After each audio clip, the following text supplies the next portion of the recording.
if they hadn't fucking broken Harry Potter into 2 movies, Dune 2, no one's done it well since Lord of the Rings. Well, that was 3 separate books too. Yeah, The Hobbit sucked at it. Yeah. Actually, the Lord of the Rings fucking sucked. Yeah. were the trilogy of the Lord of the Rings. Each of those books was 2 books. Gross. I thought it was. And yet, it felt like 2 managed books. to tell a fucking story. Hey Jake, can you move to your right like half? Yes. Perfect. That is dead center, buddy. This is where I will be. All right, hell yeah. This is me leading into some hot gossip. I think it was funny how they had Harry almost fuck Ron's eventual wife just to have him fuck his sister too. Like, that's rough. And that's our intro. Yeah. Who was like talking Yeah. with about how the Harry Potter world is just badly written. Us probably. We were talking about it at one point. Yeah, we've all had that realization. Yeah. Do you think if she wasn't a TERF, we would say that? Yes. Okay. I think so too. It was called out before. It was just like, before it was like, yeah, she was racist, but like it's like it could have been just lazy and accidental. Yeah. And now she's like, no, fucking, I suck. What don't you get? I fucking suck. I hate everybody I created. You see John Lithgow might play Dumbledore in the TV series on HBO? Terrifying. I hate him because he scares me. Yeah. Truck killer. That's true. He was a scary cardinal. He was. He's a bad guy. Hey, everybody. All right, I have a whole new patch of cough drops. Wow. We're ready to go. This guy. That was not intentional. I know. I'm just that good. All right.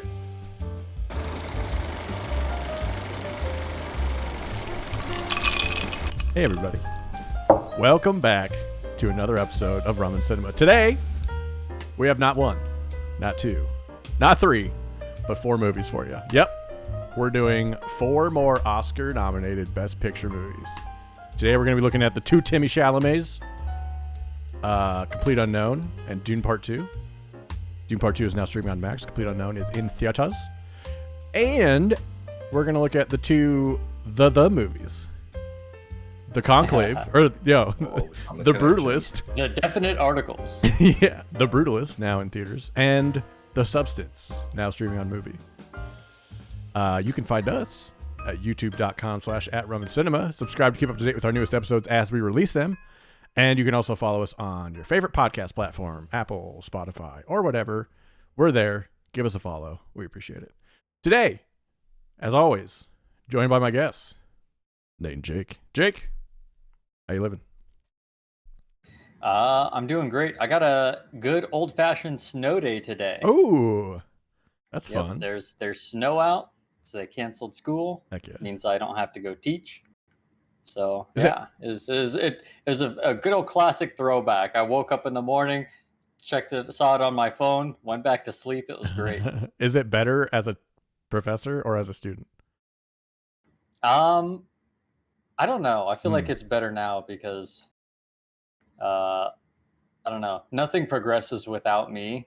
Ooh. I had this realization of power before too, and I'm like, oh my god, I could, like excited you get when you in college you found out a class was canceled. Oh yeah, pumped. Oh hell yeah, pumped. Did you get that email so from the I got teacher? to, Bruh, yeah, best. So I got to wield that power before, and I'm like, ooh, it's nice from this side. Yeah, just click a button. I don't have to go to work today. That's pretty sick. Being able to say nothing progresses without me. That's insane. The game today is which one of the characters we saw would say that in the movie we watched. Nate, speaking of progression, how you doing? Oh, I progressed from being excited about snow days to looking at my window and being like, God fucking damn it. More goddamn snow. Now I got a shovel or so snowblower. tired of this. Yeah. Do you have a snowblower? I don't have a snowblower because I'm never ever going to clear out my entire driveway, so I have to pay someone to do it. Got it. Because it's really long, right?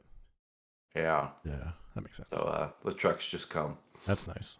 No. And also I didn't scoot my walk. And the delivery person almost died yesterday. Yeah, that's your fault. Like, actually. Yeah, it's absolutely my That's fault. a liability issue. I'm glad I know sidewalks. Makes it easy. I feel like you could clear out your path just by like playing enough fetch and making your dog clear out the path. Do it. For sure. She would do it. Sounds like you're missing out, really, on an opportunity here. Mm-hmm. Well, I'm glad you're doing well. We have a lot to get to, so let's just pump right through it. So we have a couple questions we're going to ask about every movie. What makes it work? What doesn't work? Who makes this movie work? Is there anyone who doesn't work? What is it trying to say? And at the end, we'll rank all of our Best Picture nominees. Again, we'll have 8. Yeah, 2 left. 1 more episode of this, and we'll be back to watching shit that's streaming. No, we're good. I can't wait to watch shitty movies. And Amelia Perez. So Dune Part 2, speaking of shitty movies, Nate. Denis Villeneuve's masterpiece, sci-fi epic saga, Part 2. Surprisingly not nominated for Best Director, which I think a lot of people were aghast at. Possibly waiting until Part 3. I mean, to give him the nod for the trilogy. I suppose, but come on, man, he was good. He's good. If he saves it, maybe. Yikes, this guy's a hater. Nate thinks Dune Part 2 is the worst. I think he's gonna have it so close to Amelia Perez, we're gonna be shocked. I think that's the game at the end of this. We put how many numbers between the 9th place and Amelia Perez there actually are. Interesting. Yeah. So mine wouldn't be that much further down. That's good. I know you liked it better than most of us. So Timmy Chalamet plays Paul Atreides. Zendaya is Chani. Rebecca Ferguson is Jessica. Javier Bardem, Josh Brolin, Austin Butler, Florence Pugh, Dave Bautista, Christopher Walken, Leo Seydoux, Stellan Skarsgård. It's a who's who. And I'm the Emperor. I'm here for your spice. Abby brought up saves it entirely. Yeah. Abby brought up that like no matter what Christopher Walken's doing, he's just Christopher Walken. Like he can't get away from it. Yeah. So I'll go to Jake first. Jake, what makes this movie work? I think what makes this movie work is the source material more than anything, right? Dune is to science fiction what Lord of the Rings is to fantasy, right? Fair. It's kind of like this father source material that so much science fiction pulls from.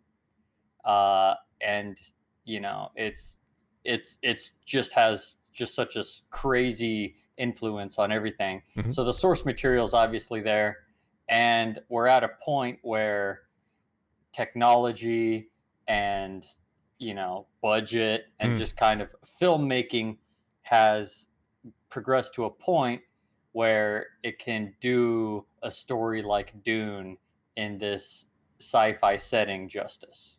Fair. I think that's a great point. That's very, very true. Because they tried this in the 80s. I haven't watched it yet. I'm going to wait till the 3rd one's over to watch it. Yeah. Uh-huh. Because I don't want to get spoiled. Yeah. Nate, what are you laughing at? I'm laughing at the couple scenes I've seen from the original Dune movie that are hilarious. Good? The effects in particular. I have no idea if the movie's good. I'm sure it's not, but yikes. I'm not a Dune book hater for the record. But no, they're like the effects. They couldn't. The shields are like rectangular blocks that are just like translucent kind of over them. It's hilarious. It's an MS Paint. It literally it looks like it.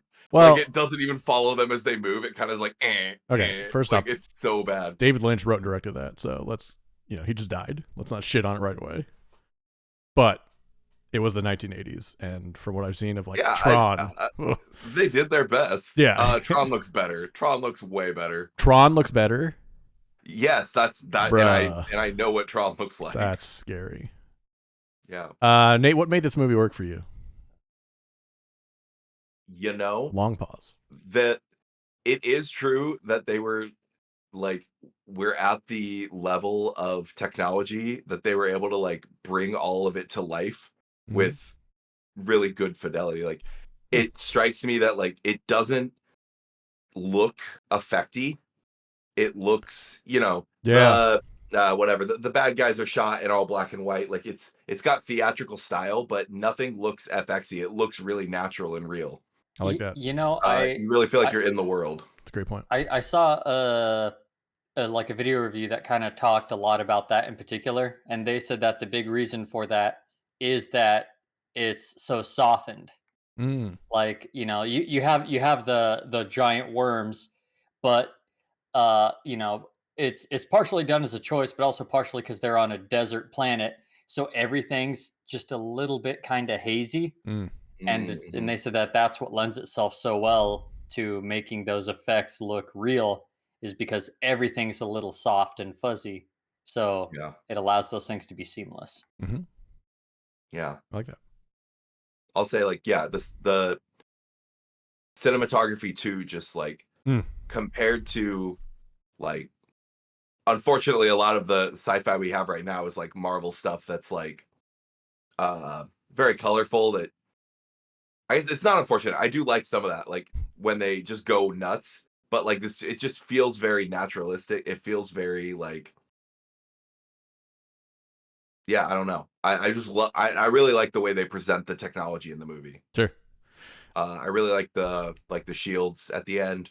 Mm. Mm-hmm. And in the duel, like I liked the pretty much everything they all the sci-fi technology they portrayed Yeah, it was really well done. really well.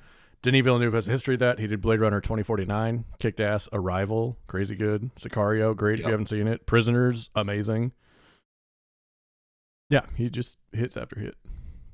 For Arrival was the Alien octopus movie. Yeah, yeah, yeah. with Amy Adams and Yeah, it's Hawkeye, another one where it's just like it feels like it's, I don't know. It feels like realistic. it's not even a question. Everything just like melds into the world in Arrival. Like Yeah, all the technology just feels like, of course that's there. the like Like, ink blot stuff is like, oh, that's clever. I like that. yeah, I agree with both of you. Both of you said things I would say. I would add, I think they did a really good job telling a long story in a short amount of time. Because like the time skips that they do a really good job of like telling you without telling you they're skipping time. And I do appreciate that. I also really liked, I mean, cinematography and style for me was so good in this. Like you guys said, and the sound design was great. Like the all that stuff was pretty cool. Yeah. Sounded cool. That stuff was sick. Like they do some cool stuff with sound in this, and I appreciate that. Nate, we'll give you the floor. What doesn't work in this movie? well, you make me feel silly when you talk about the time skips because like that is, I mean, maybe Taylor and I are just idiots, but watching the movie, I'm just like, it felt very choppy. Mm. It didn't feel like it was on purpose. It felt like, I believe Taylor described it. It felt like a shitty season recap for before you watch a movie again. Like they were just like jumping without connecting you to what was going on, just expecting you to already know it. Mm-hmm. Um, That's fair. yeah, and kind of what you were saying, like this being part two of a trilogy, it was all rising action without any payoff, in my opinion. Mm-hmm. Like the big conclusion at the end was the fight, the duel, but like the the villain was introduced 5 minutes before that. Yeah. Again, if you know the Dune lore, then it all tracks and you're just like excited to see it on the screen, but I don't think it works as a standalone movie. Mm. Did you watch It was this also very, again? go ahead. Did you watch this again? I did not. No. Okay, so I did a rewatch, and I wonder if that's why I thought they connected the dots better from like skips, time skips, because I kind of knew it was coming. Anyway, go ahead. Yeah. And it's less being confused. There's only one time when I was really confused when he's like montaging with the Fremen. Oh, And there's one point where I didn't realize that we jumped forward in time. Like he walked over a dune and it had been months. yeah. And we were like, why is he acting like they're best friends? Yeah. It's very confusing. We're buddies now, guys. Yeah. It was really interesting though. It was funny. I was talking to a friend about this and I brought up that complaint and he quoted Frank Herbert talking about writing Dune to me and said that he purposely wrote it. I actually have a quote. He like sent it to me. Damn. This is a interview with Frank Herbert. Okay. Writer of And he Dune. said, "You see, so we see turn. Oh wait, that's kind of weird. Okay. You see, and so we turned the whole thing whirring backward through the story, and there was another thing there. The pacing in the story, very slow at the beginning. It's a coital rhythm all the way through the story. It's a what? A coital rhythm. Okay. Very slow pace, increasing all the way through. And when you get to the end of it, I chopped it at a non-breaking point so that the person reading the story kind of skids out of the story, trailing bits of it behind him. Jesus. On this, I know I was successful because people came to me saying they wanted more. That is his perspective on how the rising action of the movie goes. Is it starts really slow, and then he just throws a bunch of shit at you, and it's supposed to end in a big explosion, which I'm pretty sure is the third movie. I feel bad whoever had sex with Frank Herbert, if that was his style for coitus. He was like, this is how all sex goes, right? Yeah, missionary, You're slow, left slow, unsatisfied slow. at the end. Leave you. My wife always says she never finishes, so I figured write a book like that. And then there's the master edger, George R.R. Martin. George R.R. Martin Two sides of the coin. hasn't come since he figured out what cum is. That's what we can do if we were defining it by how they write books. And Stephen King splatters his fucking walls on cocaine. Nate, anything else that didn't work? I know that was your biggest gripe, was the idea that story beats should be like honestly. And versus but therefore. Yeah. Yeah. I don't know. It's a series of visual sequences to me. Yeah. That's fair. And they were pretty. Almost as if you had drank worm piss yourself. Damn, dude. Is that what happened? Levels on levels. We're being brought into the movie and experiencing it as if we were part of it. Slowly. Jake, what didn't work for you? I don't have a lot negative to say about this movie. I think there are two things that I will mention, and both of them were sort of mentioned by Nate. One of them is just the fact that it's part two of a trilogy, and I don't hold that against it. I just think it's hard to judge it, right? Like same thing with Wicked Part One. Like it was cool and I loved it, but I'm waiting until Wicked 2 before I can tell you how much I liked Wicked. And it's the same thing with Dune, right? I love Dune 1 and 2 so far. I can't tell you how much or how good it really is until the full story finishes coming out. That's fair. It's not climax. Yeah, it's not an insulated enough story for you to, I think, accurately talk about how good the story is. The other thing is that I actually felt like, this was a choice, because that's not really a choice, right? Unless you're trying to make a 12-hour movie, you can't fit it all into one thing. I am curious to see the OG, because they did fit it all into a movie. So I'm sure it's going to be hilarious how much they skip and zoom by things. They skipped everything in this book, probably this part of the movie. And then, but a choice that they made that I don't agree with is what Nate said. They don't introduce, I'd call the main antagonist on, even though it's a lot of political intrigue and stuff going on. At this arc of the story, Fade Roth is really kind of the big villain. And in the book, he's there from the beginning, right? He's chapter 2 of the book is Fade Rotha, I believe. Wow. So it's an interesting choice not to mention him at all until this part into Dune, and then it's just not enough time to set him up as this rival to Paul Atreides and have it feel super meaningful. Do you think? I would argue the Emperor is the big bad. I think. See, that's what I mean by like the political intrigue of it. Is yes. I think the Emperor is the overarching big bad. Okay. I think they're still right. They're still dealing with the Emperor. Sure. Like they beat him at the end of this movie. But they're still dealing with him and his fallout and his plans. Yeah. The immediate threat and the literal, fight to the death was with Fade Rotha. I could also see like if you're the Harkonnen being the bad guys, and just at the end they were represented by Fade Rothka. That might be another thing I would look at. But you're right. Yeah, I could see agree. that. Fade Rothka didn't get enough screen time, but I also don't agree because of what I'll talk about with who doesn't work in this movie. Ooh. Yeah. Yeah, I was just gonna agree with that point that it's when you choose to split it into 3 movies, like, yeah, the Emperor is perhaps the, like, final boss, but when you split this movie, you need a protagonist for or a antagonist for the second movie that, like, kinda represents themes of the story and, like, builds to a conclusion that's satisfying at the end of that movie, and that's, I think, why it's not satisfying. True. I see that. For me, things that didn't work. Pacing, I would agree with that. Pacing was rough. There were some parts that just kind of drug, and there are other parts that was like, oh, this is sweet. I would agree that they didn't focus on Fade Rothka enough. I don't have anything else really to add because I think I liked it better than y'all. But it could also be recency bias. I just watched it. I loved it. Okay, like good. All right. that was I loved it a lot. Yeah. I liked it. Who makes this movie work? Sorry, go ahead.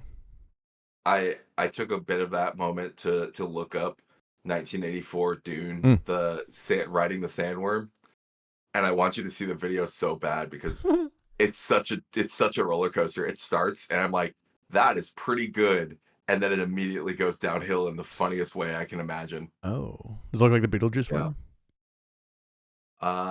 No, the worm looks better. Okay. And then it gets silly very quickly. Got it. Okay. Yeah.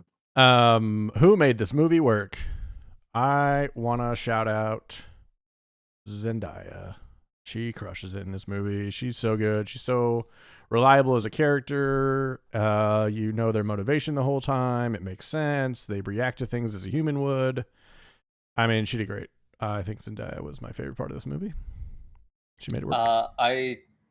Nate would probably know this better than me, but I want to say that Chani is probably the most changed major character from the books. Oh, interesting. That's cool. The biggest example that I can think of was, just like with the end and how, as the movie literally ends here with Chani like angrily leaving in this. Yeah. She understands in the book. It's, okay. It's not like I don't want to say she's in on it, but she gets it. Yeah. Yeah. Interesting. Yeah, I like this choice better. I agree with that. For me, my standout, and I didn't know who this is, honestly, even now without looking it up, but I knew when watching it, he was one of my favorites, it's Javier Bardem for Stilgar. He's so good. I like Stilgar. I like him as a character, and I think he just killed it right. He's a religious fanatic, but he's also sort of a guide figure, right? He's the first one who really brings Paul in, because he thinks he's this Messiah. But so he serves, even in the first movie a little bit, he kind of serves as this bridge to this world of the Fremen. And so we see him there, and heavily featured here in part 2 as, again, he still is kind of this connection, but now also he's just, I don't think he's like officially the leader of a faction, sure, but he's an important guy to this group of conservative religious Fremen people. True. You might also remember him as the bad guy in No Country for Old Men and the bad guy in Skyfall. He's a really good actor, Javier Bardem. He's also coming in the F1 movie. He'll be in that. If you're a true fan, you remember him from Pirates of the Caribbean. Yikes. True fans are weird way to put that. Dead Men Tell No Tales, Captain Salazar. If you're a true fan, you know him from Eat, Pray, Love or Second Skin. But, Nate, who worked for you? I agree with basically both of yours. Zendaya, absolutely. And I do think, I think Javier's character might have been a couple of my favorite moments in the movie. The moment when he takes the worm piss and comes through it, the whole time, like, he's basically under, I think is a really, like, interesting time for his for Javier's character. Yeah, might have been my favorite part. It was very because it was like tense. He's not sure, and like he's like kind of holding the guard of Mm. the Fremen as they're kind of like unsure whether to trust him or not. Yeah. Yeah, Major I test think it of was. faith. Yeah. Yeah, I think that was like the most interesting part of the movie to me. Good. I like that. Who didn't work, Nate? I don't have any problem with any of the actors. I don't think. Yeah. I feel like you have an opinion about this. I had no opinion of that guy, the dueler. Austin Butler? That's my yeah. Yeah. Like I generally like Austin Butler. Yeah. I don't know. I have no impression of this role. Yeah. Yeah. It didn't have any expectations, so he met them, kind of thing. Right. Yeah.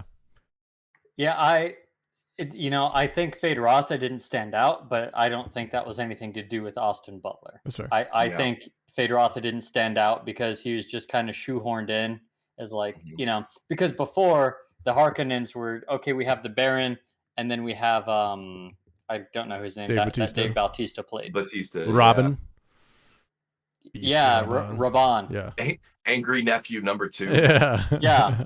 But like, so from the prior Dune movie, it's the Baron and it's Raban, Mhm. and those two are like the face of the Harkonnen, and it feels like, oh, also there's this other guy, and Yeah. you're like, okay, now there's another guy, and then all of a sudden that other guy is elevated to the most important Harkonnen, Yeah. right? Mm. I don't think that's Austin Butler's fault. I don't think he was like stellar and stand out, because he maybe could have saved it, but I don't think he did bad. Sure. And I agree with Nate. I don't think anybody did bad in this movie. Yeah. I'll give and I'm not pointing him out for being bad, but I did not know that Christopher Walken was the Emperor until he showed up on screen. So that was a great surprise for me. Hell yeah. That is awesome. So here's my gripe with Austin Butler. Good actor, great actor. He did great things. He was fine in this movie. It's his goddamn Elvis accent that he still had in this movie. It took me out every time I heard it. God. That's my only hang up is like he has this Elvis accent still carrying with him, and it sucks. I mean, I'm sure he's annoyed by it too, to be honest, but yeah, that was what I didn't like. Are we sure he doesn't just sound like Elvis in real life and he doesn't like doing voices? No, I'm pretty sure he doesn't sound like Elvis. I hope so. I don't know. Otherwise, I'm just shitting on someone's voice. I was looking. I haven't really seen him in anything else. Elvis. He was in Once Upon a Time in Hollywood. Bike Riders is awesome. I saw that one, but I don't remember him. He was the kid that rode up on the horse in the ranch. Yeah, here's the people that were in that movie. Mikey Madsen, she was on the ranch. Sydney Sweeney was on the ranch. Margaret Qualley was on the ranch, and one other big young lady was on there too. Big young lady. Yeah. Anyway, so what's this movie trying to say? I mean, it's like capitalism and religious warfare and Messiah complex, and yeah.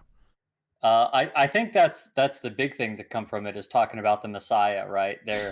And they were pretty pointed in this movie about it, right? Don't trust this Messiah figure, and because even Paul, who is the Messiah figure, he was like, hey, don't trust me, don't put your faith into me, Mm-hmm. So I think it's not like obtuse, but they're not trying to hide that message of the movie. Sure, I agree with that. Anything to add, Nate?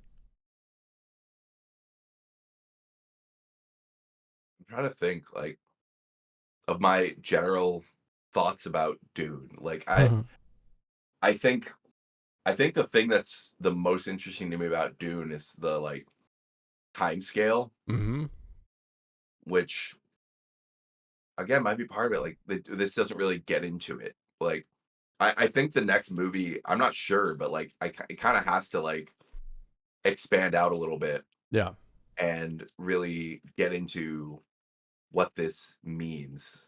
But like I think the most interesting thing about everything Dune is that it's humanity that's existed for like tens of thousands of years. Yes. And just what does that even mean? Yeah. And what does it look like?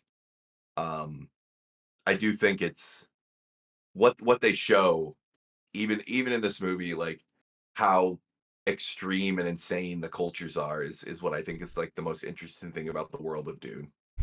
Just like people have existed for so long that they're basically aliens. True. Yeah, like the floaty. It's kind of like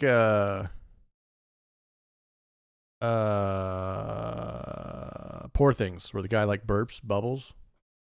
That guy, the Baron, just like kind of floats and sits in goo all day. Right. It's interesting. Do you think it's moisturizer? Is that what he's doing?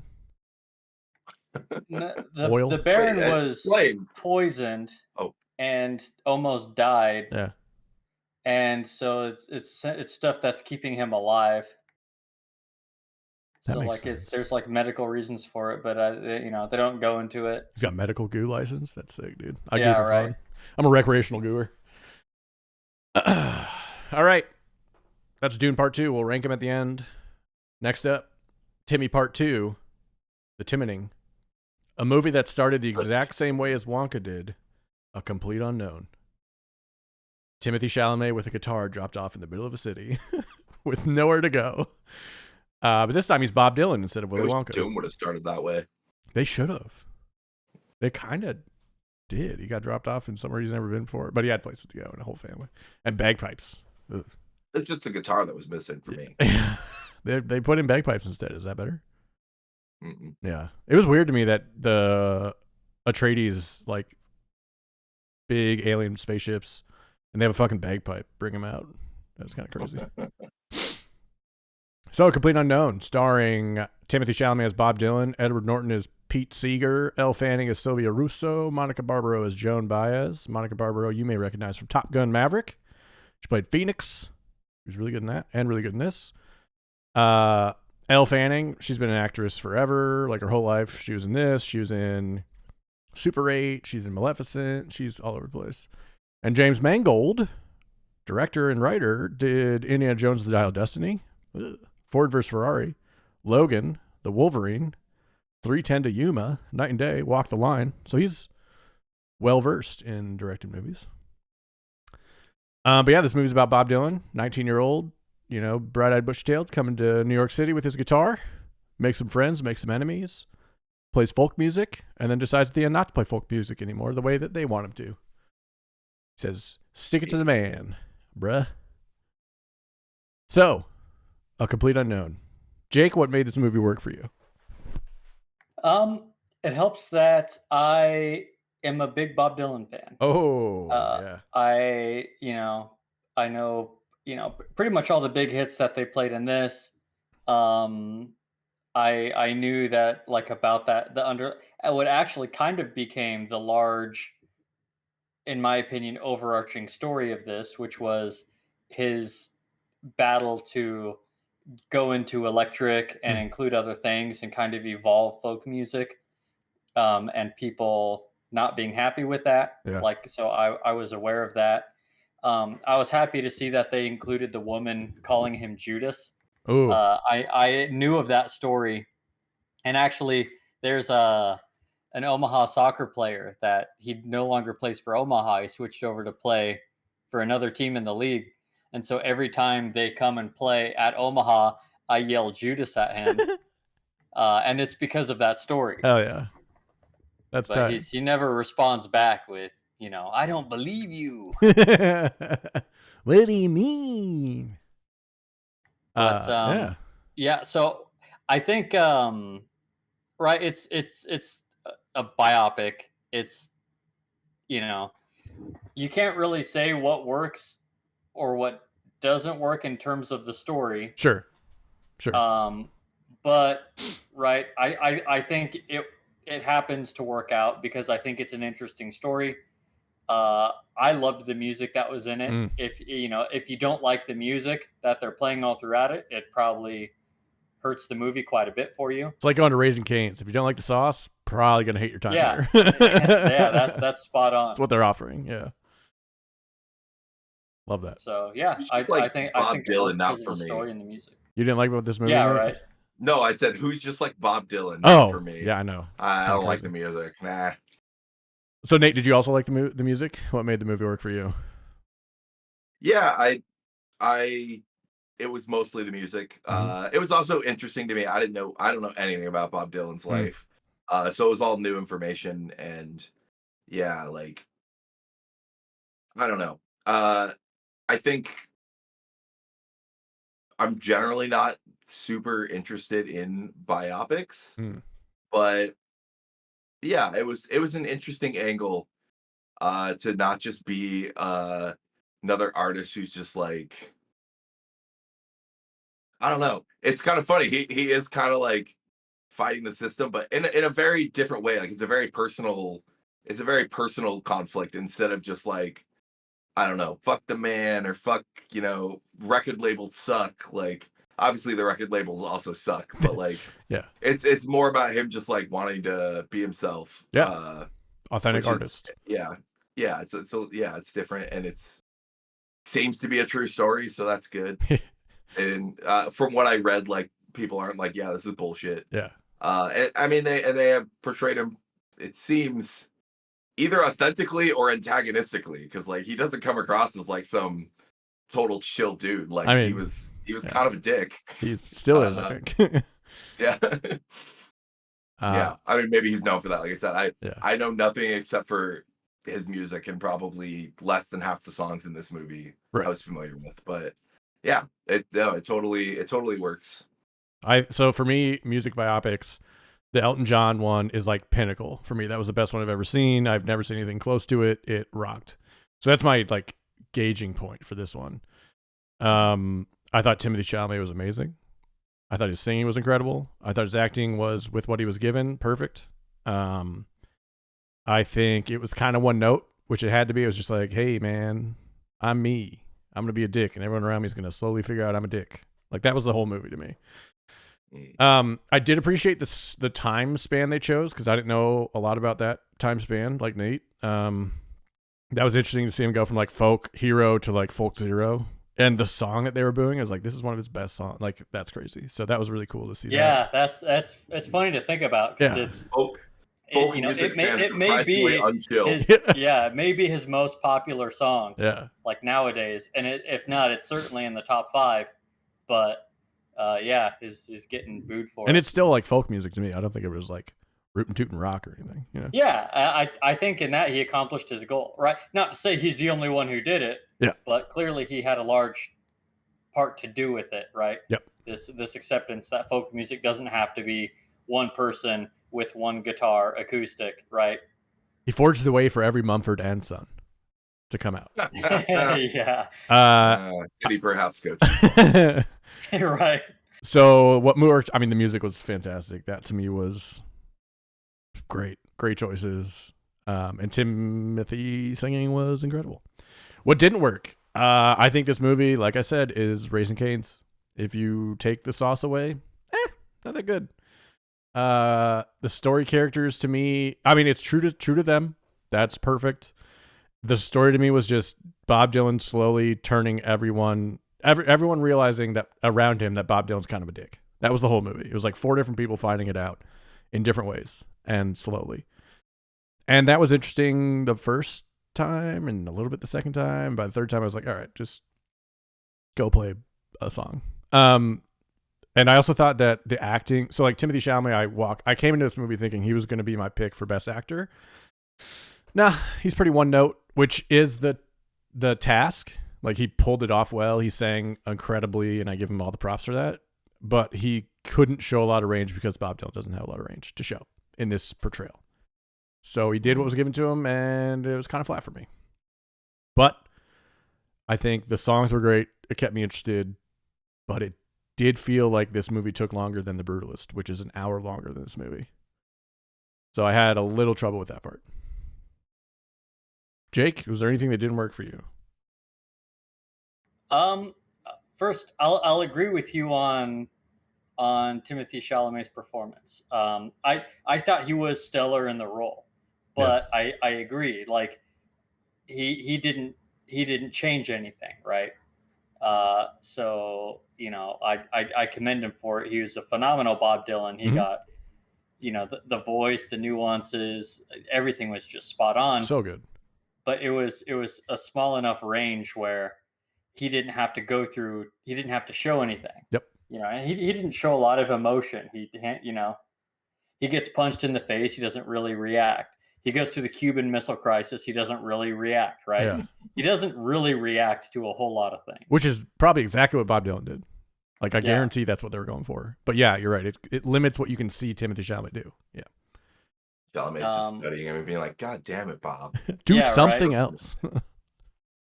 But no, I don't have anything that didn't specifically work for me besides, I agree with that. Like, if the music's not for you, if the story doesn't interest you, there's not a lot there, right? It's not really a critique of the movie, because I don't think that was the point of the movie, right? It's a biopic. The point of the movie is to tell the story about this guy and this time of his life. Mm-hmm. But if that or the music don't interest you, there's nothing for you here. True. Love that. Nate, anything to add? The whole time, kind of, it sounded to me like Chalamet was just doing like a Bob Dylan impression. The whole time, I don't know. It's weird to say because, like I said, I don't really know, but I don't think I've seen Bob Dylan. I don't think I've heard Bob Dylan not singing. Yeah. And I actually thought it sounded good. I don't know if he was singing. He was singing the whole time. All of it. Every the whole song. time. Yep. It sounded really good. Yes. But when he's talking, I was like, you sound like Timothée Chalamet doing a Bob Dylan impression. I don't know why. Yeah. It bugged me the whole movie. That's fair. I think part of that might just be Bob Dylan has one of those voices. Yeah. Right. It's kind of easy to impersonate. Yeah. Right. And because of that, right? I think him acting that, it's like, oh, that's an amazing impersonation of Bob Dylan. That's your first thought. Yeah.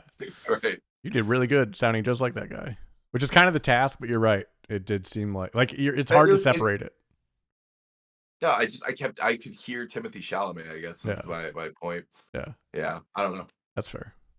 It was a very minor thing, just like every few minutes I was like, that doesn't sound like how I expected it to sound. Yeah. I don't know. With that being said, my who makes this movie work, it's Timothée Chalamet. His singing was incredible. If he wasn't Bob Dylan singing, absolutely. I don't think this would have worked.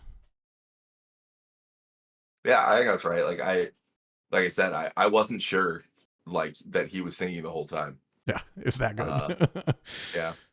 Yeah. And I did see something off topic-ish. Wicked, I think Jake said this during the taping of our podcast, but I just want to say it again. They were singing live. So like when Cynthia Erivo's singing Defying Gravity, she's getting whipped around on the strings and shit. Like actually going upside down and like all this stuff. And she's still singing like that. It's unbelievable. So I believe that she's singing, but is that really the take they used? I mean, probably. That's hard to believe. How are you getting that? I think she's singing that sound? Every That's take. not how sound mixing works. I think she's singing every take. Yes. Yeah. That's not what we heard. Agree. Oh, I see what you're saying. Yes. Like they pieced it together. I agree with that. There was a part where she was like, I think I'm willing to say there's zero chance that's you just like it's not how sound works. Yeah, they have better audio engineers than we do, though. So like you might not hear like Nate clicking a pen in the background. They might be able to do that. I'm not willing to believe it still. Okay, that's fair. Even if they told me it, I wouldn't believe it. That's okay. All right. Jake, who worked for you in this movie? And by better sound editors, you mean they do editing at all? Yeah, they don't just put it into DaVinci and say export. Obviously Timothée Chalamet, right? He's the core of this movie For sure. Beyond that, I'll say Edward Norton as Pete Seeger. Yeah. I thought he killed it. Pivotal figure. He's the only one besides Bob Dylan that was really there from beginning to end. True. I didn't know that super patriotic song was considered communist at the time. That this land is your land, this land is my land. It's like, what? That was like a Red Scare thing? That's crazy. Just wild. That was cool they opened with that because I was like, oh, this is the time period we're in. They did a really good job of that. Like showing you him marching with Martin Luther King, him, the Cuban Missile Crisis. Like they did a good job of like telling you where you were historically, context wise, so you knew like what the music was referring to, which I thought was great too. Nate, who made this movie work? Yeah, I agree. What else is there to say? Yeah, they were Timothée great. Chalamet. Joan Baez was great too. The girl, the lady Monica Barbaro was awesome as Joan Baez. Elle Fanning was good, but I just think her character was kind of I think sad. Elle Fanning was good, but after her initial scene, she didn't really have a lot to do. Yeah. Yeah. So you know, Get spurned by Bob. Get spurned by Bob. yeah, it's nothing with Elle Fanning. It's Yeah. you know, her character wasn't really interesting after the first 10 minutes that she was on screen. For She sure. didn't have much to, much in the story. Agreed. Anyone who doesn't work in this film? I don't think so, personally. I think they all did pretty good. Nobody I stood out. agree. I can't think of a notable character that I felt like was holding it back in any way. It helped there was only like 4 main people.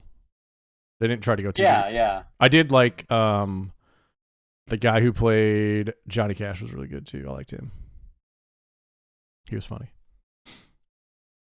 Nate, anybody stand out as doesn't work? I don't think so. Yeah.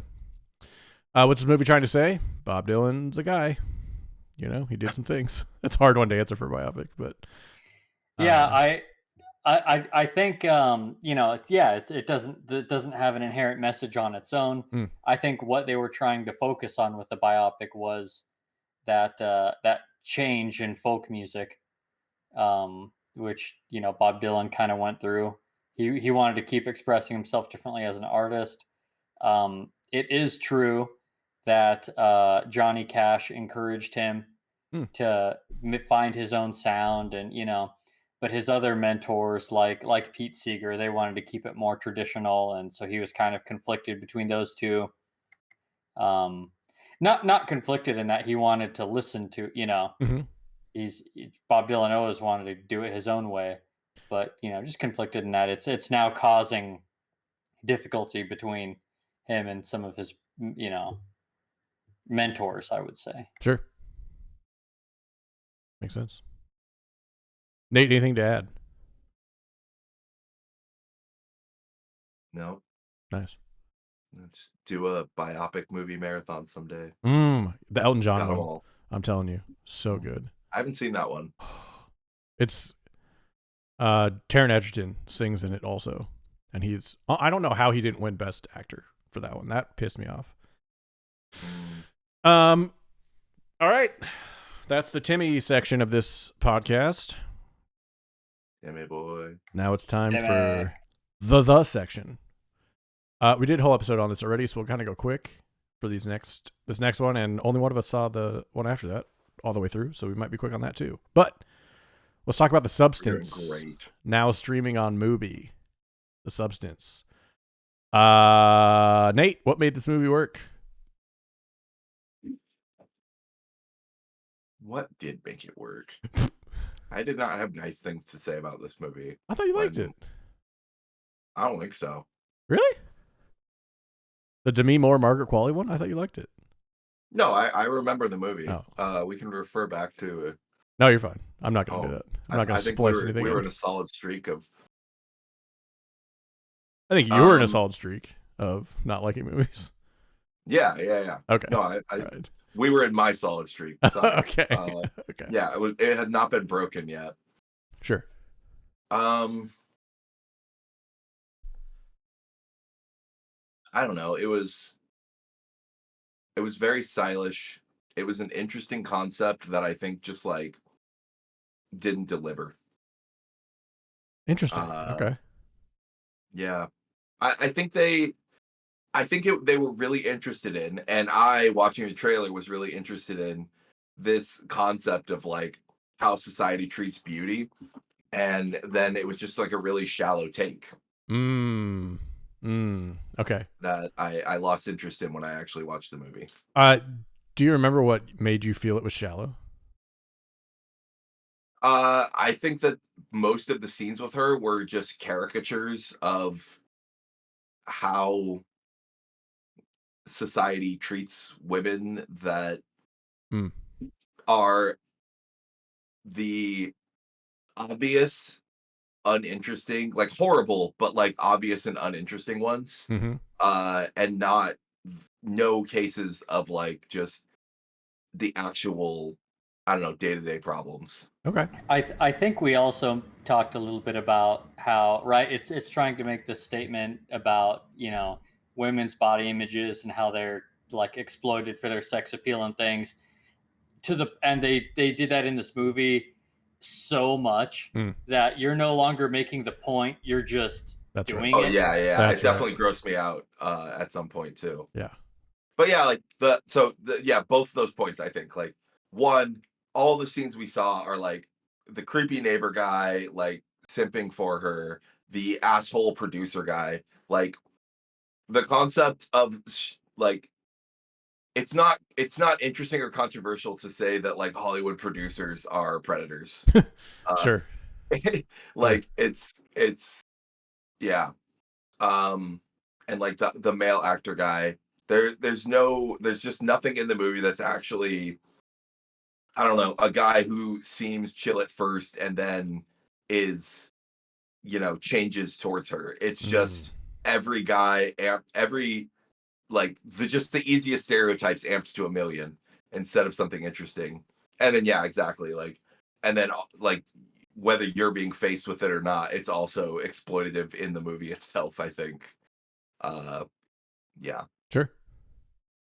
Um, I That's what worked. What worked for you, Ben? yeah, I was gonna say this is. Yeah, yeah. You ask Nate what works, I you know it get a was a bad lecture. one. The style of this movie was super Yeah, cool. body horror was It good. was it was bopping. Yeah. I mean, like, the style throughout the movie, the costumes, Yeah. I think we talked about this, the world that this movie was in, Oh whether yeah. I think it was like a shallow story, it captured like the, I don't know, the crazy 80s. Yeah. And it was cool that it was like modern, but it was like the sleazy 80s, like the Coke Yep. filled, like super style, super materialistic 80s just to a T. Like, this world is insane. Yeah. And it was just cool looking. I do agree with that. I also liked all the little Easter eggs that I think we talked about this. All the cars in the The movie cars. are like remakes of older cars. So it's like a Bronco, a Mustang. Like they're all like former classic cars. They're just redone and new. I did enjoy the originality of the story. It was a movie I haven't seen before and done in a way that was interesting enough to keep me interested the whole time. And I was compelled by the performances and the action, especially the wild third. That wild third act in any other movie would have ruined it for me, but in this movie, it makes perfect sense and it works really well. So I applaud them for that. Yeah. That's a good point. The like sci-fi or horror conceit of this movie is, I'm pretty sure, original, Yeah. which is cool. Yeah, it's really wild. Just it's hard to come up with a new idea. Let me tell you. Jake, what works for you in this movie?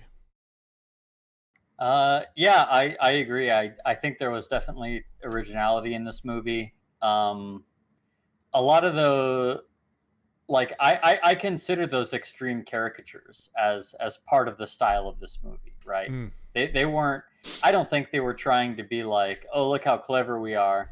I think they were. It was part of the intentional style of the movie, which I liked, but it was, you know, it's kind of one dimensional at a point. Yeah. So Yeah. like overall, I liked it. Like I like the choice of style, and I think it definitely worked for this movie.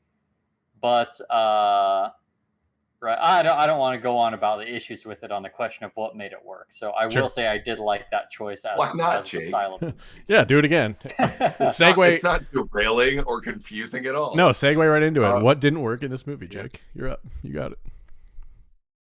So then, what didn't work was like because it was stylized with every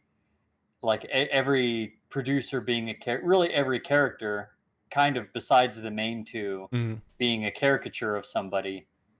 um it didn't really leave like room for anything deeper, right? Mm-hmm.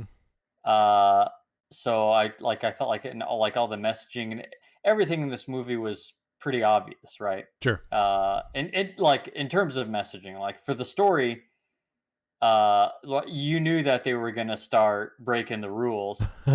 And then, but I didn't quite know what was going to happen, and nobody, I don't think, was expecting the finale. Um, Also, I mentioned it on the episode when we did it, but would I have been as entertained without that finale? Of course not, right? Mm, It was wild. I'm glad I got to see it and talk about it. But I think the film would have been better had they ended it right before everything went batshit crazy. sure, I think it would have been a better film, sure. but not as fun. I agree. To a point. Yeah, I think that's the conclusion we came to. I agree with that. I thought it was over after she fought her, and I was like, "Damn, that was cool." Mm, And then, yeah, just the rest was just like, again, not saying it was bad. It was just like something else. Yeah, sure. yeah. I I'll just say everything I said before. And I agree with Jake actually. Like, I think the characters just fit in the movie.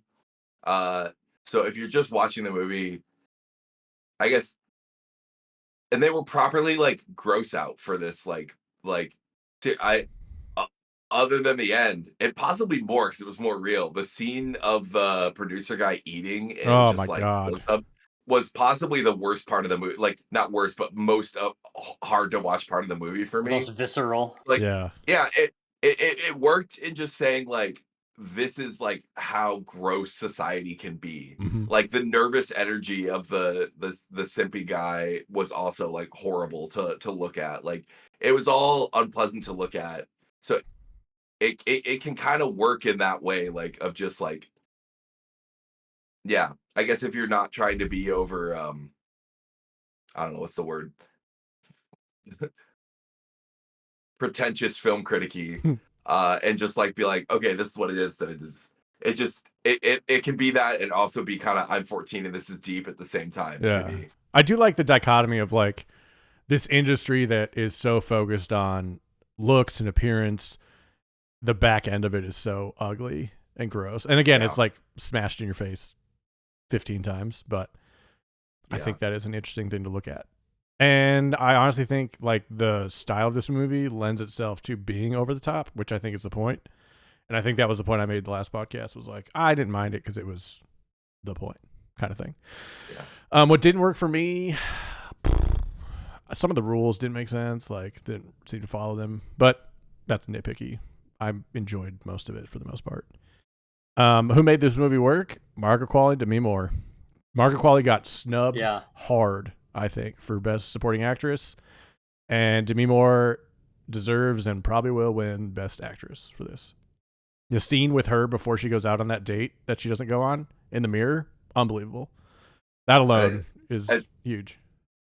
yeah, like I think she got honestly like a quite a bit less screen time, but that scene by itself was it. So good. So good. So yeah, the main two actresses made it work for me, Margaret Qualley and Demi Moore. Jake, anything to add to that idea? No, is obviously a standout performance by both of them. Yeah. They did incredible, and yeah.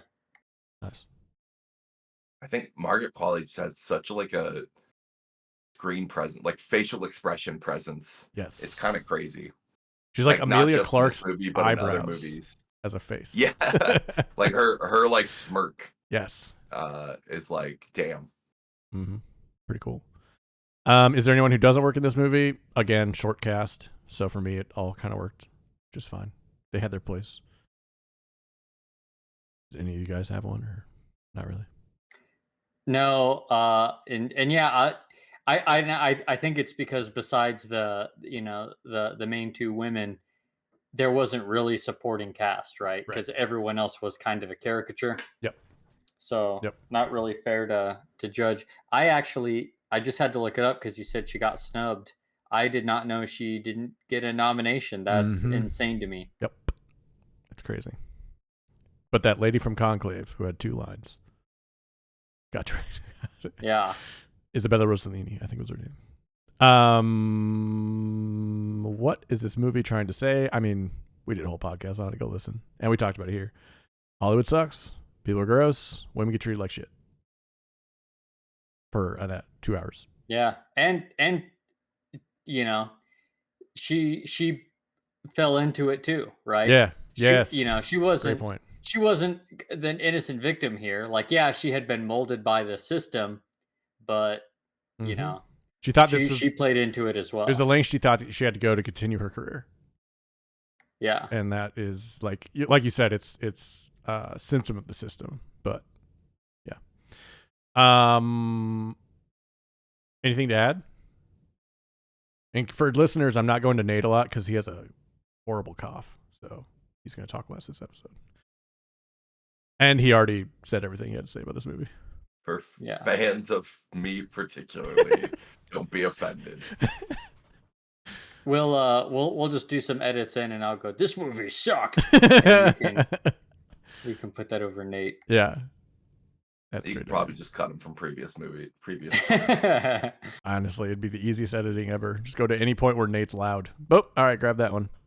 It's probably saying something bad about that movie. Unless it's the Paprika episode, then it's just all glowing, which is rightfully so. The movie ruled. Or Iron Man 2. Yeah. You sounded so scared when you caveated that it was rightfully so. Oh yeah, I had to immediately. I was gonna just fucking appear behind you and cut your throat. Speaking of fear, The Brutalist. Brutal. So, here's what I have to say about this movie. I went in. It's 3 hours 43 minutes with a 15-minute intermission.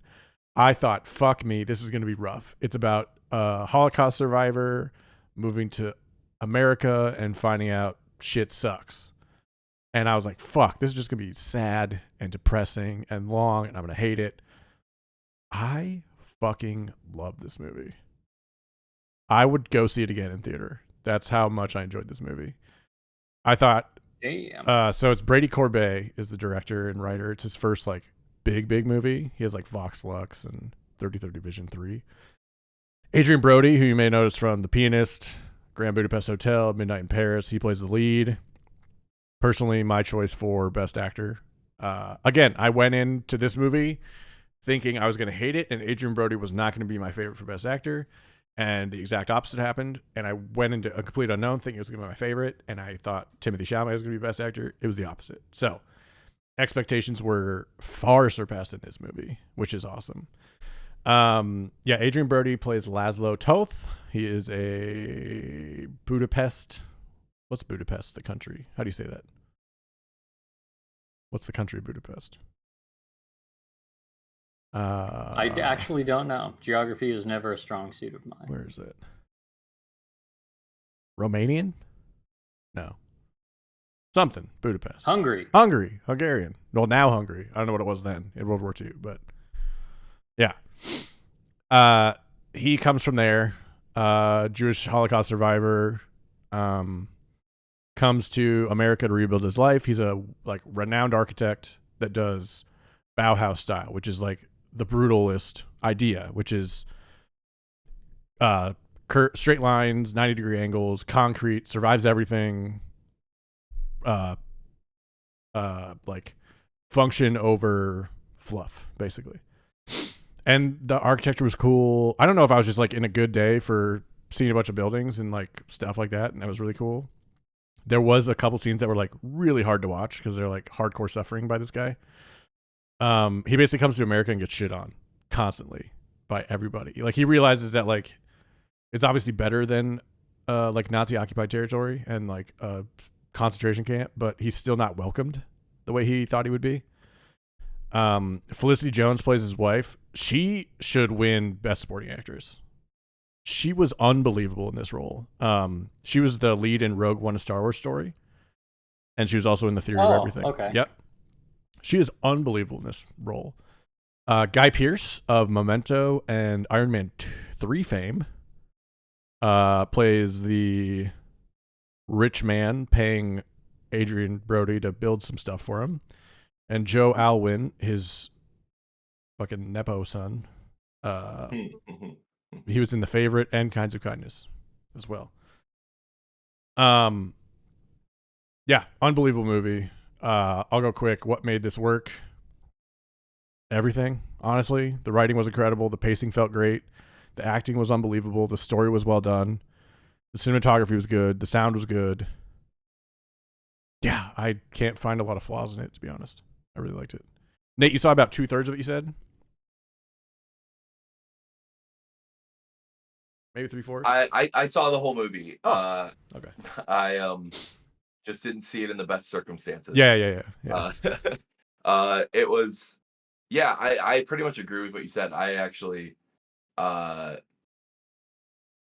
yeah, I thought the movie was going to be a big downer. Yeah. I'm thinking like going into this like zone of silence, Zone like of interest? like Yeah. oh yes, zone of Yeah. interest. Yeah, like Oh, yes, this is a very important movie to watch and understand and just take your medicine. It's not that at all. It's just like I mean it's a depressing topic, but what struck me most was just like how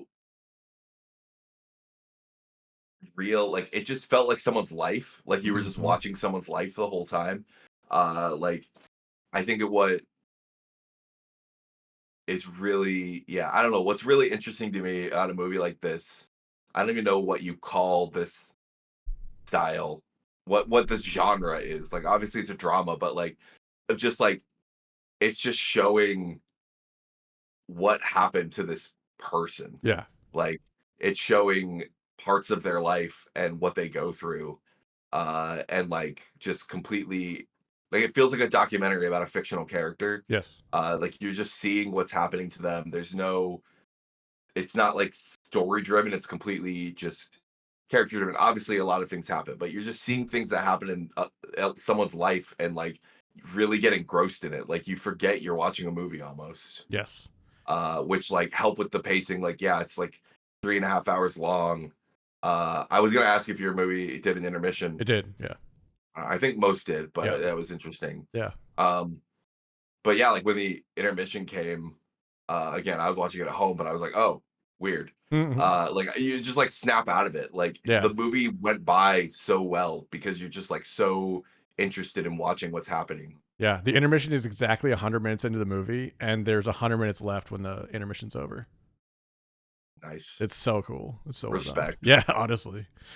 Um, I do so like the some of the actions by Adrian Brody's character in the movie didn't make sense to me until the very end, and then I was like, oh shit, now it all makes sense why he was so passionate about this project. Like it's the Mm-hmm. perfect cherry on top that made me just love this movie. Like it left me feeling like, damn, that was like he was saying something. That's cool. So yeah, I'd recommend going to see this. This was unbelievable. I don't think it'll win Best Picture. I think it's lost a lot of momentum last couple months, but it is a feat of cinema. Nate, did you have? Or sorry, Jake, we're just kind of skipping over you, but you didn't see this, so we'll. Yeah. Looks like I can watch it on February 18th. Yeah, That's when it on comes to Max. streaming. We'll have you fill in your part of this on the next episode when we talk about Nickel Boys and I'm Still Here. I enjoyed going to the theater. I went to two of these movies in theater, and I had a good time. Say Ben really pulling it out, going to the theater after Twice in a week. all this trash. I know. Yeah. Yeah. Great. I'm going 2 more next week. It's gonna be great. Is there anything that didn't work for you, Nate? I really don't have any complaints, personally. No, I mean, yeah. Like I said, pacing's great. Um, I don't remember. I saw something people like saying, heralding it for shooting. The way they shot it was a particular It's like a style, different. like an old. It's like a different Yeah, it perspective, was very. or Yeah, it's not 16 it by made it 9 again. or whatever. Yeah, aspect Yeah, ratio. Aspect ratio. yeah, and it comes up at the beginning, like the name of the I don't know camera or the or shoot style. I don't know, but Oh yeah, it VistaVision, 35 millimeter horizontally. To yeah, yeah, yeah. 8 film frames, twice the size of the resolution standard. Okay, good. Sorry. It just no, it kind of added to that feeling of just like you were watching something in this period, I guess. Yeah. Like it felt like it was like, yeah, I don't know, like from the time that we were watching. Very much. Yeah, yeah. It I thought really it was really engrossed you. interesting. I think that was a good Yeah. way to put it. Like you become part of this So movie. yeah, the way they shot it, like again, the content, yeah, it just feels real. Like it felt. I was surprised after watching it to learn that this is not based on anything. I This is know. like complete fiction. Yeah. Uh, Yeah. yeah, it was super interesting. That's crazy. Um, yeah, I really don't have any criticisms. Who made this movie work? I mean, Adrian Brody and Felicity Jones crushed. Mm. Felicity Jones, especially to me, was like so good in that little time she was on screen. I did enjoy Nepo Baby being the worst right at the end. Yes. Papa. Yes. Harrison. Yeah, that's where Calls him his first name. Jesus Christ. Yeah. Is there anyone who didn't work? I didn't really feel like that. No. Personally, I felt good about everybody. And what's this movie trying to say? Life was shit. It was a hard life. You think you're coming. The grass isn't always, well, I mean, the grass is greener than Nazi Germany, but it's not like welcome arms. Luckily, we beat the America Nazis. in the 40s is just better than Nazi Germany. Yeah, just barely. That's great. Okay. That is, wow, we did 4. We crushed you guys. Way to go. Dune Part 2, A Complete Unknown, The Substance, and The Brutalist. We're now going to go through our new Best Picture rankings. Who wants to go first?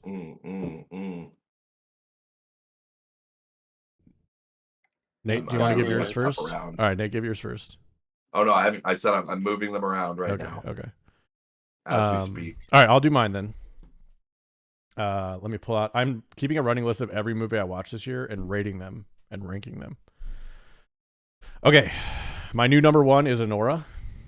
It just sticks with me so much more the more I get away from it. So I'm sticking with Anora I'm going with Anora number 1. Number 2, The Brutalist. It's really close to number 1. I would say in a week it might be number 1, but right now it's number 2. Number 3, I have Wicked.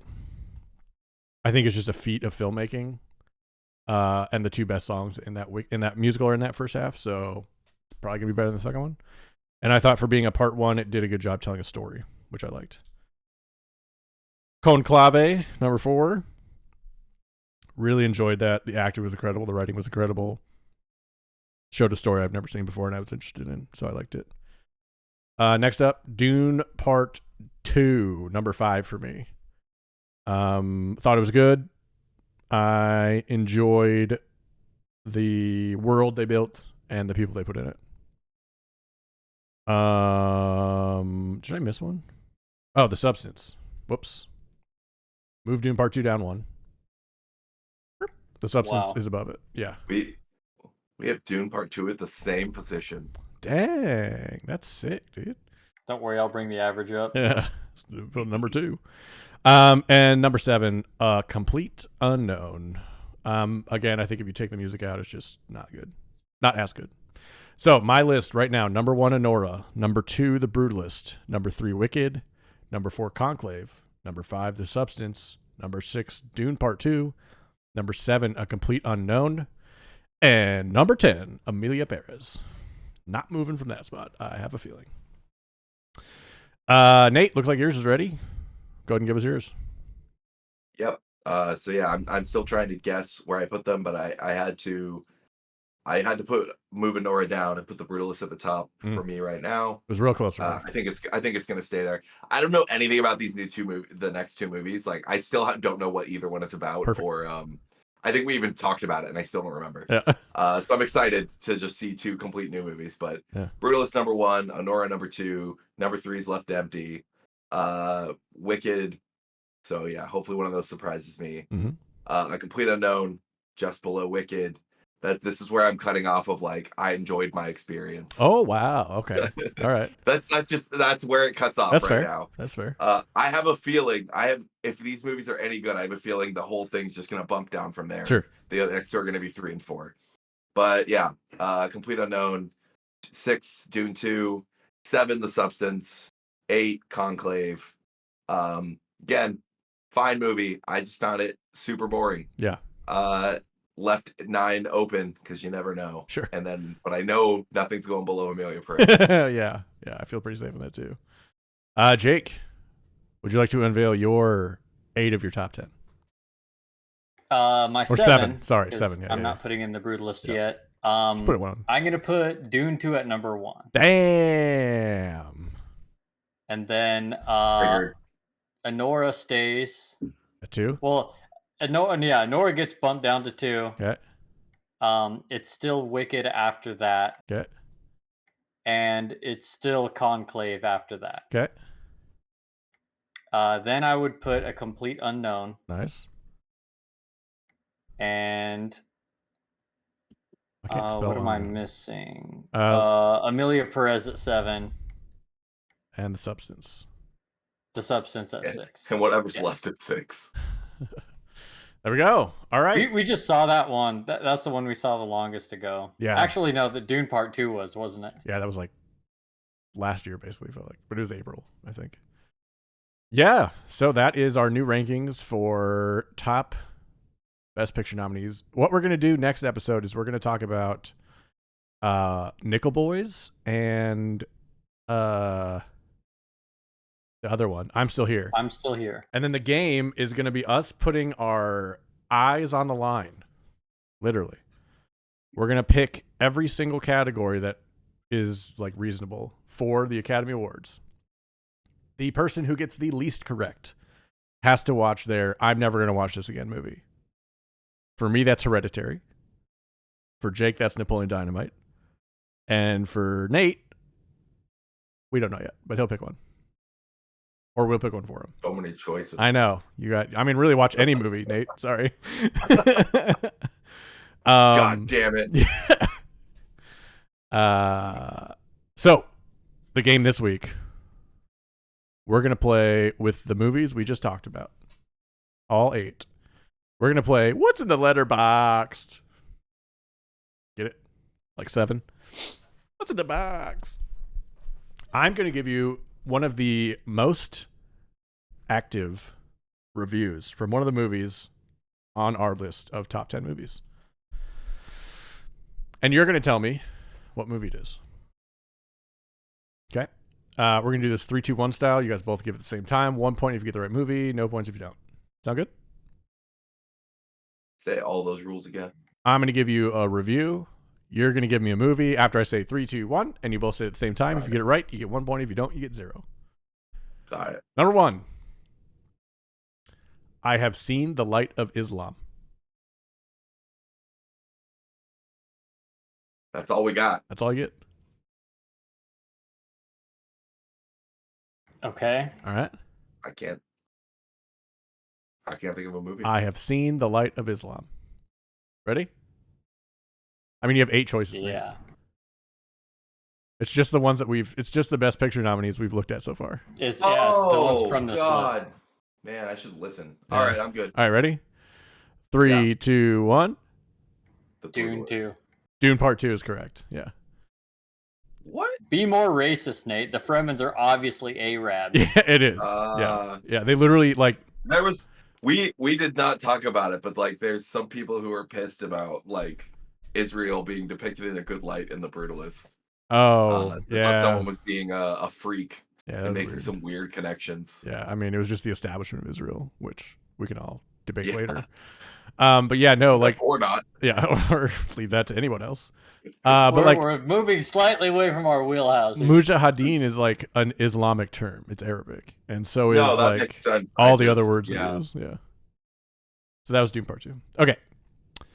Here's the next one. How dumb Islamophobes can be. Blank is so bald. I've never seen anyone be so bald in my life. So moisturized and bald. He was glowing more than Edward in Twilight. What's your Mega Mind head skin care routine? What the? Do you have a guess? I guess.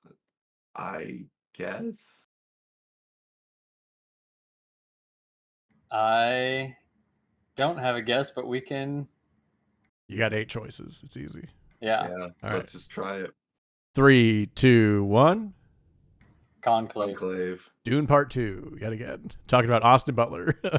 I didn't know you were repeating with us. I'm not going to let you get the last one guaranteed. Come on now. Look at Ben playing a game. Yeah, I know. Right. Okay. This is the next one. Ready? They're all Dune Part 2. Well, may thy guitar chip and shatter. May thy guitar chip and shatter.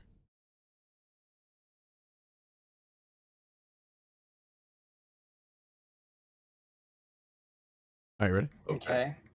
3, 2, 1. Complete unknown. Nailed it. That was funny. I like that one a lot. It's funny. Just giving us a panic attack, trying to think what else it could be. 2-1, Jake. Let's see.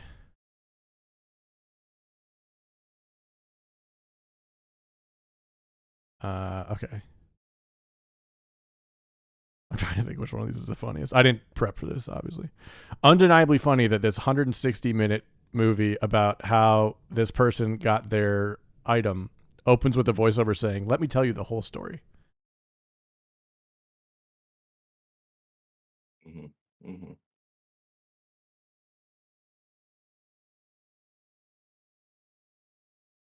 You ready?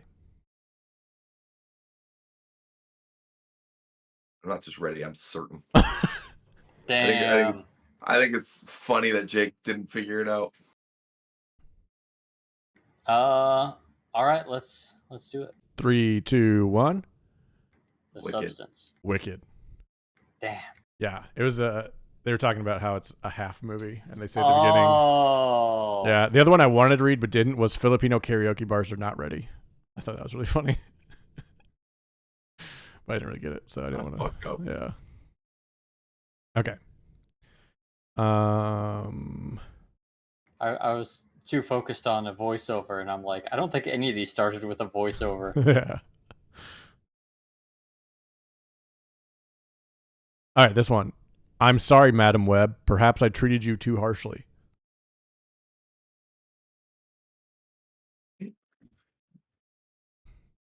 That's just hilariously brutal, but Are you ready?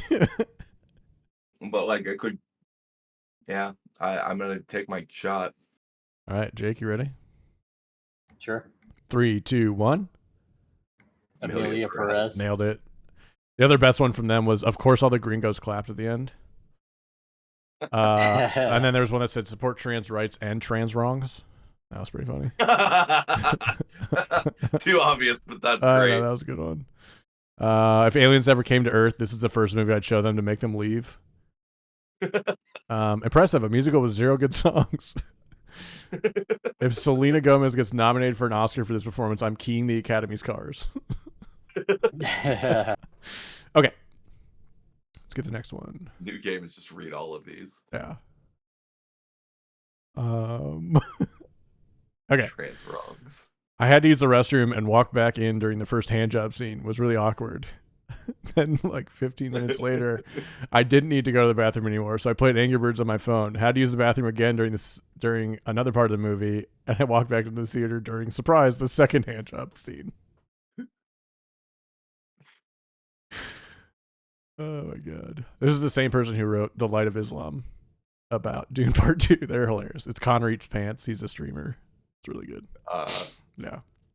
You mean this isn't also Dune Part 2? No, I gave that away. My bad. What were they doing under those still suits? All right. Do you have a guess? Yes. 3, 2, 1. Anora. Brutalist. The Brutalist. I didn't see it. Not fair to Jake that he didn't know there were multiple handjob scenes. Yeah, it's a good guess. Anora's a good guess. But there, I guess maybe there was one handjob scene in Anora. Yeah. I know there was one. I couldn't think of a second, but I'm like, yeah, surprising number of handjobs in the in the Brutalist. Yeah. There was and actually like 1950s porn too. That was kind of wild. Yeah. Oh yeah, I was gonna say it's cracked me up. I actually like went to go get water, like just a quick run to the sink, so I didn't feel like pausing it, and came back to a handjob scene. You got pretty good odds in this movie. This made me want to light a. This is not for you guys. This is the Brutalist again. This made me want to light a cigarette and stare at a wall for 2 hours. 5 stars. Okay, next one. The funniest movie that also makes me want to kill myself.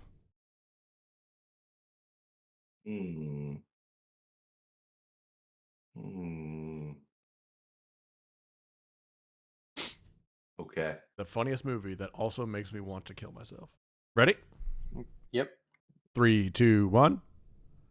Anora. Nailed it. It's 5, 4, and 8 right now. Seems right.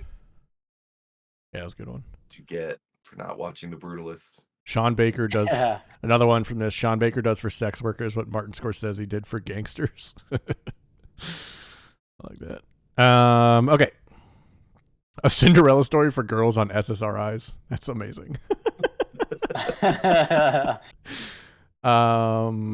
Okay.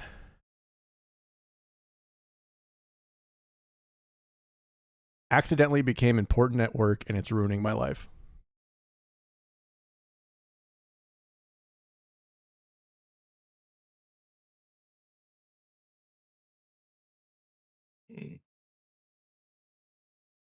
I feel like I could make an argument for like 3 of these. Mm-hmm. All right. Ready? Yep. 3, 2, 1. A complete unknown. Conclave. Nailed it. Damn. 5, 5. Okay, here's another one. This one's for you guys. Let me find it. Okay. Best third act use of a photocopier since Regina George and Mean Girls. I've never seen Mean Girls, but I assume that's funny. That is funny. Well, Hell yeah.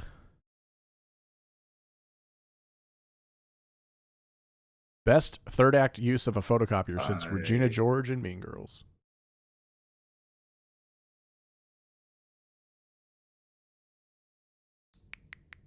Jake's ready. I'm blanking, so I'm just gonna say go for it. All right, ready? Jake can take the lead. 3, 2, 1.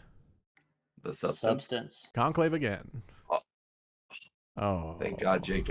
I thought I just pulled it out of thin air. Jake was so confident. Yeah. Yeah, was there did they have some photocopy bit in the substance?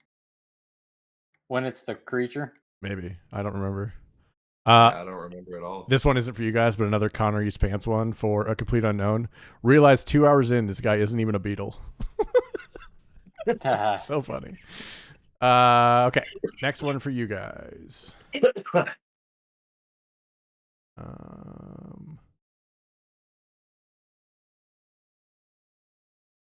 That's too easy. Okay. Barbie for people who listen to Charlie XCX. I'm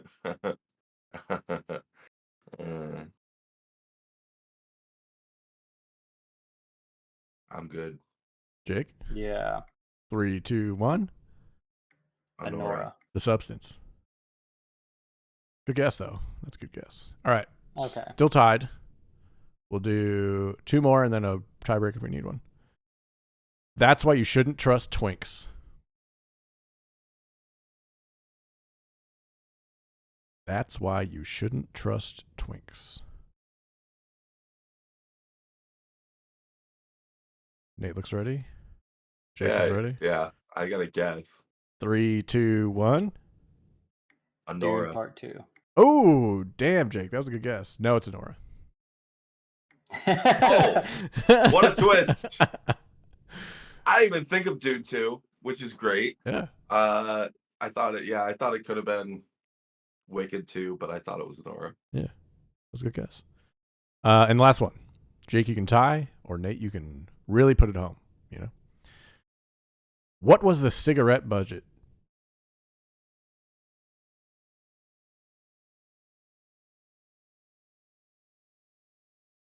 Yeah. Ready? Yep. 3, 2, 1. Complete unknown. Yep, nailed it. Well done, guys. Jake, you lost. I'm sorry. Nate, It happens. you won. I'm sorry. Well done. You're welcome. Well done. I like Dune Part 2 better for Don't Trust a Twink. Yeah, no, that was better. Well, that'll be for 3 when you really can't trust him. True. Yeah, Messiah. Loved it. Great job, guys. Real quick, we're going to leave you with what to watch next after we say thanks for listening to our episode today. I'd like to thank my guests, Nate and Jake, for joining us as always. If you're new here, follow us on Spotify, Apple Podcasts, and everywhere else you get your podcasts. If you do listen on Apple Podcasts, please leave us a review. If you're watching us, hey, be sure to like and subscribe on our YouTube channel, youtube.com/@rumandcinema. Next episode, we'll be talking about Nickel Boys and I'm still here. Thank you. And we'll be picking our choices for Best Picture, and then we'll be off until after the Oscars, and we'll come back with fun streaming movies. Hey. Sick. Nate's pumped. Nate, Jake, do you guys have something to recommend or no? Yeah, so I continued watching Invincible, Amazon's Invincible season 3. I love that show. It's as strong as ever in season 3 so far. It's still early on. There's only like 3 episodes, but they're all like 45 minutes each. My one complaint, the subtitles are out of alignment. Oh no. On all 3 episodes. It pisses me off. That sucks. I'm seeing the subtitles. Sometimes they go away, sometimes they pop in, but it's like the past. But most often it's showing the subtitles, and the subtitles are about 30 to 40 seconds in the future. Yikes. Does it happen on every device? Yes, it's I looked into it. It is an Amazon problem. The subtitles are just wrong. The Amazon Prime those subtitles. They came too early. It's crazy. No? Okay. All right. Well, you know, you don't hit them all out of the park. Sometimes you hit a bunt to the fucking first baseman and get out. But I started that show and I never got into it, but it's good. Yeah, I really like it. Nice. Season 3 I think it's at least it was kind of a refreshing thing in this era of Marvel this, Marvel this, Marvel this. It was a refreshing take on superheroes. Hit kind of the same time as The Boys. Nice. Good source material that it's pulling from. Yeah. And I'm still enjoying the story. Because I love The Boys. I read the comics, the graphic novels, and I was just like, this feels just like a knockoff. But I guess it's homage if you're positively looking at it, you know. I don't know the order that they came out in, Invincible and The Boys. Oh, that's a good question, actually. I mean, the books for The Boys, I think, are the 90s. 2003 for Invincible. Although that's Gemini, so who knows? Oh, wow. Wait, no. That's this TV show. Anywho, indeed. Comics. Right. 2006. Dang, Invincible was first. All right, dude. Never mind. Nice. Well done. That's good. That's good. Thanks, Jake. Appreciate it. Nate, do you have anything? Book, puzzle, board game, app? Oh yeah. No. I have something Screwdriver. I haven't seen yet again, and a screwdriver. But I was looking at like what was in theaters, and I haven't seen any ads for this, and I am very excited for it. Love Hurts. Ooh, yeah. Kiwi Kwan. Yeah. Kiwi Kwan. I don't know. Marshawn Lynch. I just love him from Everything Everywhere. So I'm like, and I the only thing I've seen is him just being like, I'm really excited for this movie. Please go watch it. And I love him. So definitely go see it in theaters and support him. Oh yeah. Great idea. It looks like it's gonna be good too. It's another funny action movie, I think. Like comedy martial arts. So it should be fun. Who doesn't like that? Exactly. Great call. I watched go ahead. Oh no, I was just gonna say otherwise sci-fi books. If you like reading sci-fi, hard sci-fi, there's a series The 3-body problem. which is like, what's it called? Lighthearted, but it's called the whole series is called the Bobiverse. I can't remember what the first book is. Basically a guy gets his brain copied into a computer and gets sent off as a von Neumann probe, and basically makes millions of copies of himself and gets into sci-fi hijinks. And the 5th book in the series just came out. Is it We Are Legion? Is that the first one? I think that's the first one. Yeah. Okay. It's really good. If you like sci-fi, You can buy all 5 for $35 on Kindle. That's cool. Hell yeah. Yeah, that's what I just started reading today. Awesome. How far did you get in a day? I'm just curious. Like one sitting, how far did you get, you think? 20% according to Kindle. Oh yeah, we talked about this. And then I was laughing because I just read a series of books to fuck you up with how many books I've read this year so far. I've read I've one. read 14 books so far. I'm at 1.5 this year. Pretty sick. Yeah. I bought more books than I read. I just have my Kindle list, and I just every day sort by less expensive. Buys more books than they read. I think so too. I think it's this problem. There's a Simpsons bit where Lisa's trying to explain to Homer how much she likes reading, and she's like, "I like reading as much as you like beer, Dad." And Homer goes, "Lisa, you have a serious reading problem." Great. Remember that. My recommendation is a movie called A Real Pain. It's on Hulu. It's starring Kieran Culkin and Jesse Eisenberg about two cousins that go to see their grandmother's house in Poland that she left the Holocaust from. It is incredible. It's a great character story. Kieran Culkin will win the Best Supporting Actor and deserves every bit of it. He was incredible. Jesse Eisenberg was pretty good too, and he wrote and directed the movie. So props for him getting that bit made. Really enjoyed it. Hour and a half. Breezy. It is like they do go to like a concentration camp with like it's like a group of Jewish people going through like where their families came from or whatever. I think it's a certain name for that kind of trip, but I can't remember what it is right now. But it was really good. I enjoyed it. It's got laughs, it's got heart, it's got everything. Had a good time. That movie looks so good, and I've been wanting to watch it for so long. Yeah. I'm so ashamed of myself because on my flight home, it was on there, and I was just a little too tired, so I just watched Lord of the Rings instead. Hell yeah! Well, it's on. Like, I won't be depressed if I fall asleep. True. It's on Hulu, so you can watch it anytime now. Yeah. But that's it for us. Thanks for listening. Thanks for giving us your time. We appreciate you. Enjoy your rum. Enjoy your cinema. We'll see you next time.